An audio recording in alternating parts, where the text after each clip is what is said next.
Hi friends, are you ready to learn about colors of light, dispersion and spectrum in an exciting way? I have this light bulb here with me.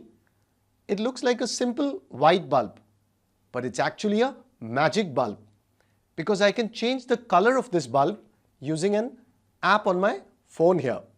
Let me show you how. So we have so many colors to choose from.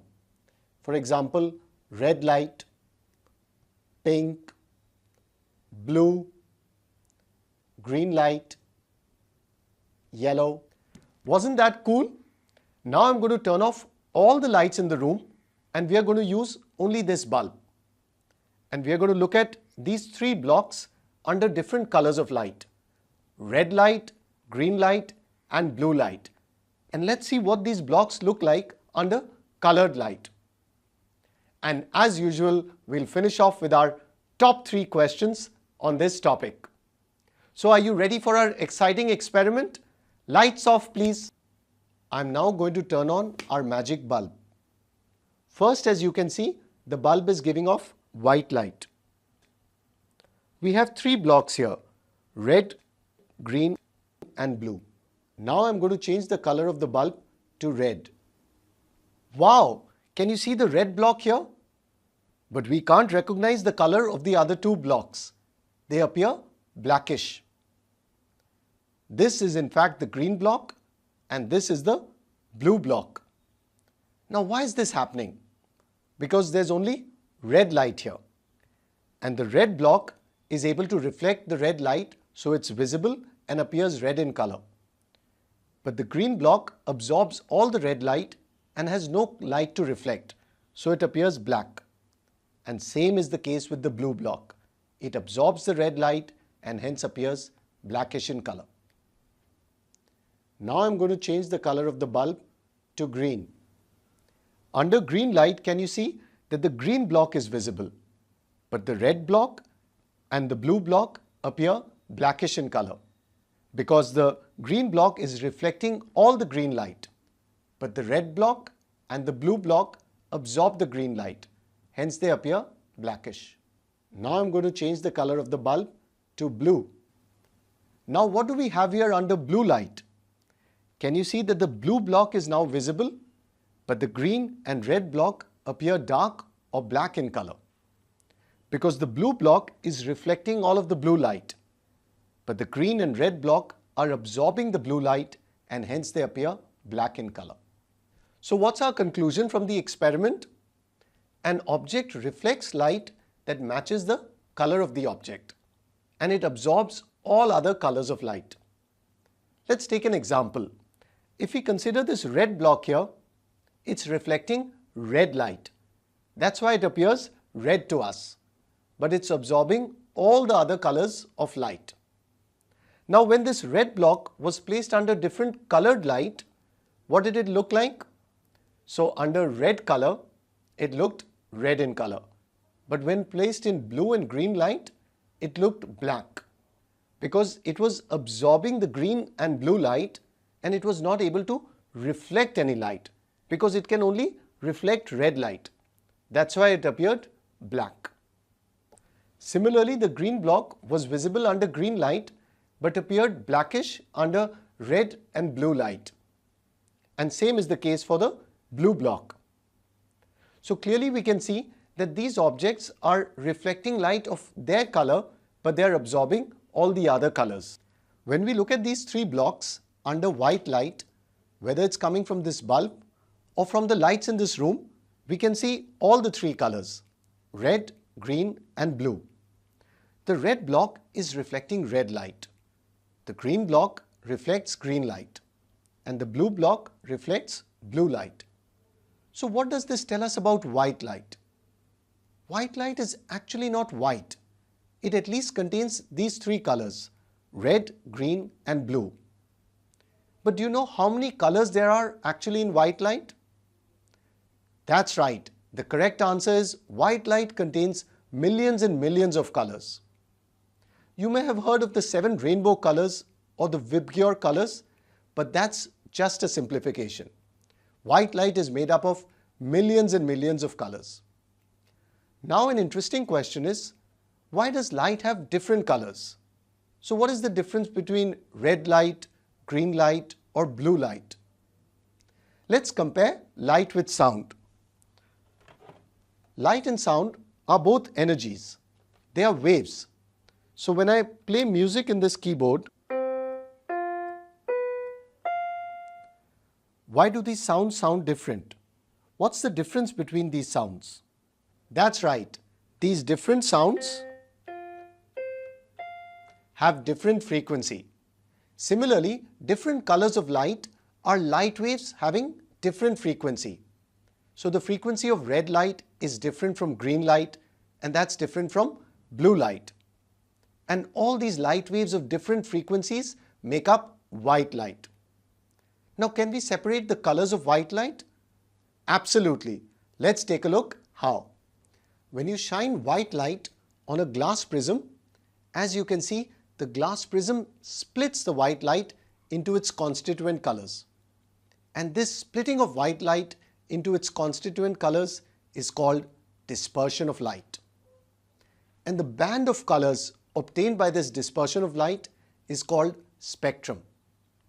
As we discussed, the spectrum band contains millions and millions of colors. But here we've just shown the 7 rainbow colors, the Vibgyor colors, violet, indigo, blue, green, yellow, orange and red, just for simplicity. But actually there are millions and millions of colors there. Now can you think of examples where you've seen a spectrum, where you've seen the dispersion of light? One simple example is the beautiful rainbow, where you see the white sunlight splitting into the different colors. And another everyday life example is, if you look at the back of a CD or DVD, have you seen the different colors? It looks almost like a rainbow.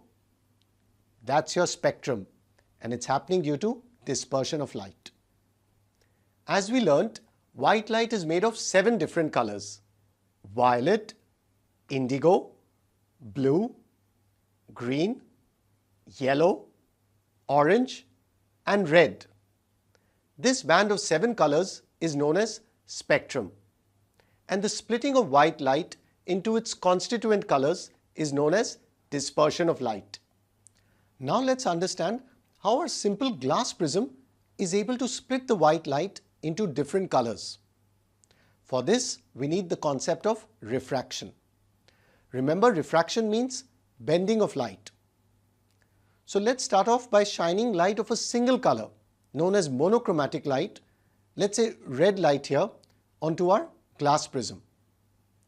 And as you can see, the light is traveling from air to glass, so there's a bending or refraction there. And once again there's a bending when light comes out of the prism, so from glass to air. And as you can see, the red light is bending towards the base of the prism here. Now let's replace the red light with white light. Again, for simplicity, we'll consider that white light is made up of the 7 Vibgyor colors. Now one important point to remember is that different colors of light have the same speed in air, approximately 3 into 10 to the power 8 meter per second. So all our 7 colors are traveling at the same speed in air. But the moment they hit the glass prism, the speed of the different colors changes in the glass prism. Red has the maximum speed and violet has the minimum speed. So because of the change in speed of the different colors, they bend at different angles in the glass prism. So as you can see, they split there. And then there is another refraction when these different colors are coming out from the glass to the air. So this is how the glass prism is able to split the white light into its constituent colors. So the important point to remember is all the colors have the same speed in air. Otherwise, we'll be seeing a rainbow right here in the air. But in glass or in any other medium, different colors have different speeds, and that's how they split up. As we saw, our glass prism splits the white light into 7 different colors. Now what do you think is going to happen if we place a second prism but it's inverted after the first one? That's right, we are going to get back white light again. So these two prisms are showing that white light contains 7 colors. The first one is splitting the white light into 7 colors, and the second prism recombines the 7 different colors back to white light. Let's place the concepts we have learned so far on our concept board.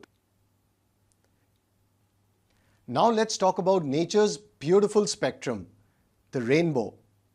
I'm sure you've seen a rainbow, but it's pretty rare, right? Because you need both rainfall and sunshine happening at the same time. And it only lasts a few seconds or a few minutes. But can you think of some places where you'll always see a natural rainbow? One thing that comes to my mind is near a waterfall. I've been to the Niagara Falls, and there you'll always see a rainbow. It never disappears, and people are clicking pictures around that rainbow. Let's discuss how a rainfall rainbow is formed. To see the rainbow, you need the sun behind you, and you need to be looking towards the rain. The raindrops are acting like tiny prisms, and they are splitting the white light of the sun into the 7 different colors, forming our rainbow. But it's not just dispersion of light involved, there's some other stuff going on. Let's take a closer look.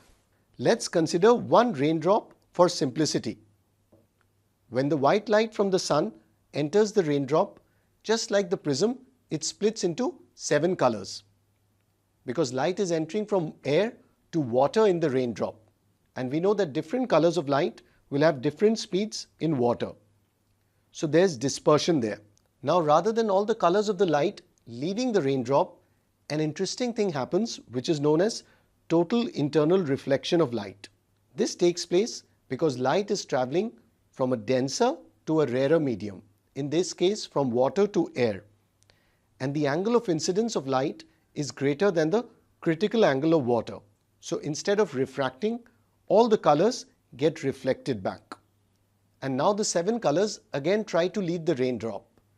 This time the angle of incidence is lesser than the critical angle. So there is refraction of light. And that's how we see the 7 beautiful colors of the rainbow. As we've learnt, light is made up of many different colors. But if light wasn't so colorful, it would be like watching an old black and white movie. But we don't want that, right? So let's get the colors back on.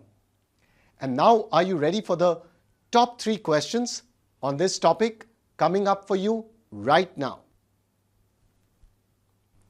Friends, try solving these questions and let me know your answers and doubts by putting it in the comments below.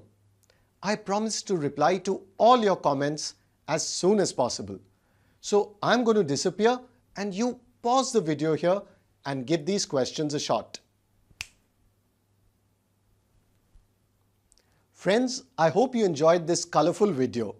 So do hit the red subscribe button for my YouTube channel and the blue like and follow button for my Facebook page. And do check out my green website, manochaacademy.com. Hold on, I don't think it's green in color. Anyways, do take a look. Thanks for watching.